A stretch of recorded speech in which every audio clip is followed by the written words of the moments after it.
YouTube, what is up? So I'm coming to you today with just an update kind of on the electronics video. So this is going to be a little bit out of order. It will be in the correct order on the playlist though. So you can see I have a new flight controller. This is the Lux V2. Before I was using the V1. And I have a couple things I want to just make sure are very clear because there have been some questions as to how exactly to configure this board. And I want to make sure that you do it right so that you do not break your board or toast a board, and that is what could happen, especially if you're using a V1. I very highly suggest the V2.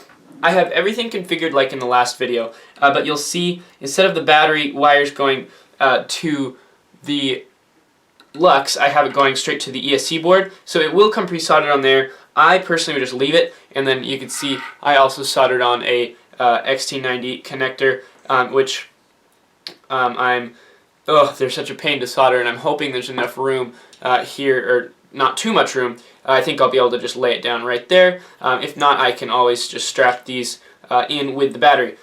So check your wire length on that, but if it comes pre-soldered, I'm just using that. I have jumpers straight from the battery here, and you can see they go around here. I'll move the board so you can see. They just go under here and they connect to the battery, and that's going to be under because the board will be flipped over. So you're going to just jumper directly from the positive negative where the battery goes to the ESC to the battery and ground if you are following along with this exact build. Now if you're using an Opto ESC, you're going to have to use a power distribution board, and that will allow you to already just go straight to the battery and ground. If you are not using an Opto ESC, you can just use one of the power and ground of an ESC to go directly to the battery and ground ports. Here, I guess you call pads, is what they're called on your Lux. So I also, a quick note is the LED, if you have a addressable, which means like the colors can change, LED board or strip, LED strip, you're going to want to go on the LED and ground pad. However, for simplicity's sake, if you just have plain LEDs like I do, not addressable, they're just plain red, you're just going to want to go off of one of your 5-volt ground pads. And there might be a way to do it with the LED pad, but it just requires a lot more programming, so that's simple. Now if you do have an addressable LED strip, I will be doing a video on that when I get one in the future, but I'm going to get this basic build going first. You can see right there I have the board flipped over, and that just rests right there. One thing you really want to be careful, especially if this is one of your first builds, is not to let positive and negatives touch or signals touch other pads. These pads are very close, and on most boards they're very close. If you're just starting, not comfortable with your soldering, you could get a pin board, and this Lux flight controller also comes with some pin headers.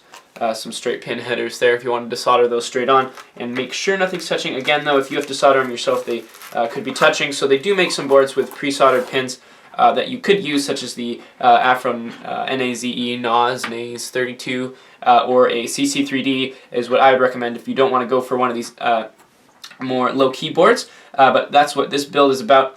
So you can see your boot button and USB are very accessible, as well as your SD card if you so choose, right in the side there. But I will not be using that for lots of videos later. So this has been just a quick little update over how to set up the electronics. I just wanted to make sure of two things that you know, that the battery jumper here needs to connect. You need to connect the battery to the 4-in-1 ESC. And again, this will be different if you're not using 4-in-1 ESC, but for this build, you need to make sure that you're connecting the battery to the ESC and then jumpering that to the Lumineer Lux board. And then also the LED board should not go on the LED pads, like I said in my previous video, unless it is an addressable LED board. And like I said, there might be a way to get that to work, but I don't know for sure, so this is going to be the easiest.